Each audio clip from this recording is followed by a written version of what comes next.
Kok terhormat sekali. Mengagungkan orang di luar agama itu haram hukumnya. Bahkan satunya mencium keningnya. Saya dari tadi gak ada yang cium kepala saya. Mungkin khawatir saya belum mandi itu.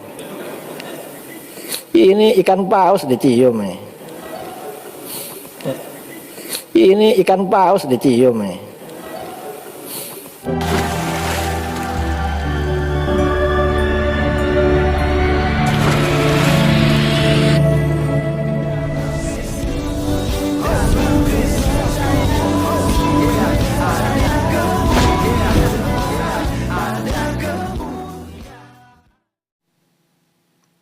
Bismil abi wal ibni wal ruhil kudus ilahu wahid. Salam alechem bisem Yeshua Hamasiah. Teman-teman sekalian, pada kesempatan kali ini kita akan membahas mengenai salah seorang ustadz yang dengan lantangnya berkata bahwa haram hukumnya mencium kening non kafir dan tangan non kafir. Atau dalam kata lain, haram hukumnya untuk dekat-dekat dengan orang kafir. Karena beredar juga video pada waktu itu, tidak boleh mengidolakan pemain bola kafir begitu ya.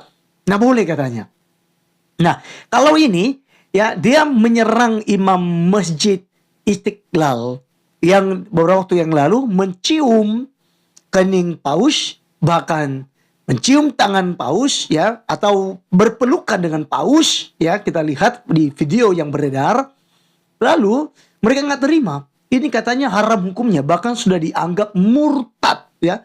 Seperti di thumbnail video yang dibuat ini diisukan imam masjid Istiqlal yang bernama Profesor Dr. Hasaruddin Umar telah murtad. Ya, jadi teman-teman sekalian sangat menarik, dan ada satu kalimat yang saya ulang tadi, katanya kepala paus dicium, ikan paus dicium katanya. Ikan paus dicium. Teman-teman sekalian, ini sebenarnya hal yang sangat merendahkan sekali kepada tokoh agama Katolik. Ini pemimpin dunia loh, Katolik ya, khusus Katolik. Kalau kita lihat dan dengar selama ini bahwa daging para ulama itu beracun, atau menghujat para ulama itu ya sama saja meminum racun gitu ya. Ada beberapa teman sekalian, saya pernah di framing video saya waktu itu juga, katanya TV Laskar Kristus itu menghina ulama ya. Ingat bahwa daging para ulama itu beracun loh ya. Wah, ngeri. Nah ini seorang tokoh agama berani berkata demikian kepada tokoh agama lain. Dan ini pemimpin tertinggi dari umat Katolik teman-teman sekalian. Ya. Nah seperti apa videonya? Mari kita dengarkan berikut ini. Kok terhormat sekali. Mengagungkan orang di luar agama itu haram hukumnya. Bahkan satunya mencium keningnya. Saya dari tadi gak ada yang cium kepala saya. Mungkin khawatir saya belum mandi itu. Ini ikan paus dicium nih. Kalau mencium tangannya pengikut agama lain atau keningnya dengan keyakinan atau dengan harapan dapat barokah, malah kufur, murtad. Karena barokah selain dari pintu agamanya Rasulullah sudah ditutup. Rasulullah Nabi terakhir. Berkah ini melalui pintu Rasulullah atau orang-orang soleh atau ulama dari umatnya beliau. Kalau ulama tokoh dari luar agamanya tutup sudah, gak ada pintu barokah, pintu kualat itu, pintu azab sudah ditutup. Lalu ada yang apa, pakai seragam merah putih, pakai apa di kepalanya itu, mas, sinterklas, nggak boleh itu, apalagi di masjid. Lalu Pak Pausnya ada di depan. Kalau ada perkumpulan muslim dan non muslim, kalau yang mengadakan muslim, nggak boleh yang non muslim ada di depan, dimuliakan nggak boleh, di belakang harus. Karena oleh Allah mereka memang diakhirkan, oleh Allah memang dibelakangkan. Kita nggak boleh memajukan mereka. Yang diangkat derajatnya itu orang beriman. Yarfa'illahu alladhina amanu minkum walladzina utul ilma darajat. Orang beriman yang diangkat derajatnya, yang nggak beriman minggir. Ini kacau semua ini. Makanya maulid ini penting. Kalau gak ada maulid, orang gak tahu nabinya. Akhirnya tokoh agama apapun ya diciumin. Malah ada yang ngantar sampai ke Papua sana itu. Ada sebagian ikut ngantar. Lah apa ikut ngantar? Saya gak pernah diantar kemana-mana. Ya bukan minta antar lah, tapi ya terlalu caper, terlalu lebay sekarang ini. Ini bahayanya ya, bahaya. Memang ya Allah, ini bulan Maulid kok malah Habib Umar gak pernah diperlakukan begitu. Padahal beliau ya tokoh muslim lah, alim, da'i, Syekhul Azhar, kayaknya gak diperlakukan gitu. Baru sekarang ini yang entah apa ini. Ya mudah-mudahan kita ini gak dapat balak ya.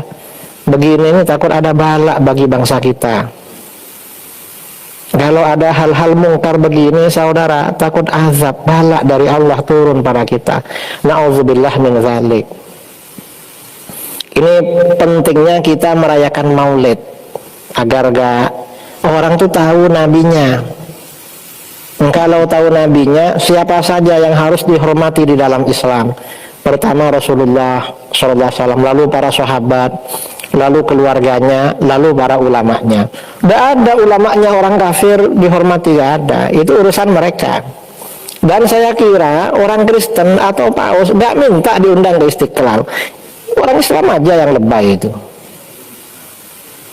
Mereka punya acara sendiri. Sampai yang di TV itu kan azan kan dihentikan kemarin, enggak? Dihentikan. Padahal Kristennya gak minta itu. Cuma kadang-kadang Muslim yang lebay, sok toleran aja, terlalu lebay sekarang ini. Apa? Telur asin ya. Sok toleran artinya telur asin. Oke, teman-teman sekalian, itulah videonya yang kita sudah dengarkan bersama. Dan teman-teman bisa menilai bagaimana kemudian dia ceramah untuk ya menyerang ya, sekaligus untuk mengkritisi imam masjid ya Istiqlal. Kenapa? Karena katanya ya sama hal saja ini udah murtad ya, nggak baik katanya. Tidak boleh kita terlalu dekat dengan orang kafir. Apalagi memberikan panggung kepada orang kafir, memberikan mimbar kepada orang kafir. Nah ini yang tidak disenangi oleh mereka. Dan sebenarnya bukan hanya ustadz ini saja. Ada beberapa ustadz yang kemudian mengecam cara imam masjid ya Istiqlal yang memberikan panggung kepada Paus Fransiskus ya. Jadi sangat disayangkan sekali teman-teman sekalian ya. Jika hanya gara-gara itu lalu mereka menginformasikan bahwa telah murtad dan sebagainya. Teman-teman, untuk berpindah keyakinan, saya tidak mungkin akan jadi Islam hanya karena misalnya saya ucapkan atau saya ke masjid misalnya, ada acara saya diundang datang ke masjid. Tidak hanya dengan demikian, lalu saya sudah langsung masuk ke agama Islam. Atau mungkin saya mengucapkan Assalamualaikum. Atau mungkin saya itu berbicara di tengah-tengah umat Islam lalu saya menjadi orang Islam. Atau mungkin saya ucapkan selamat Idul Fitri.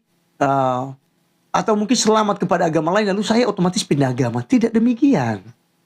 Sama halnya teman-teman sekalian. Seorang imam masjid ini tidak dengan memberikan peluang kepada paus lalu dia dikatakan murtad Islam dan masuk agama Islam. Tidak segam itu untuk masuk ke agama Kristen. Ya. Jadi jangan aneh-aneh lah ya. Jadi ambillah sisi teman-teman sekalian. Seperti apa komentar kalian. Ya, tapi harapan saya bahwa kita sebagai anak bangsa harus cerdas. Jangan kita mau diberikan karena ada pemisah ya, agama, beda agama. Mari kita satu. Karena agama adalah hak prerogatif seseorang. Punya hak dan dijamin undang untuk memilih agama dan kayanya. Jadi kita tidak boleh intervensi orang lain. Ya jadi apa yang disampaikan ini oleh orang ustadz ini menurut saya itu adalah urusan mereka, memang urusan internal mereka. Tetapi kita komentarnya, nah ini menyangkut tentang kedatangan paus kemarin. Dan kita harus menyampaikan bahwa tidak dengan gampang orang bisa mengatakan udah pindah keyakinan masuk Katolik ataupun Kristen Protestan. Tidak segampang itu. Butuh proses yang panjang. Ya, ada pengakuan iman, ada pembinaan, ada ya bisa dikatakan berupa training kekristenan ya, katekisasi begitu. Harus diajarkan nilai-nilai kekristenan terlebih dahulu. Barulah orang itu bisa dikatakan sah masuk Kristen. Itu pun setelah pembaptisannya. Oke teman-teman sekalian, sekian komentar kita dalam video ini.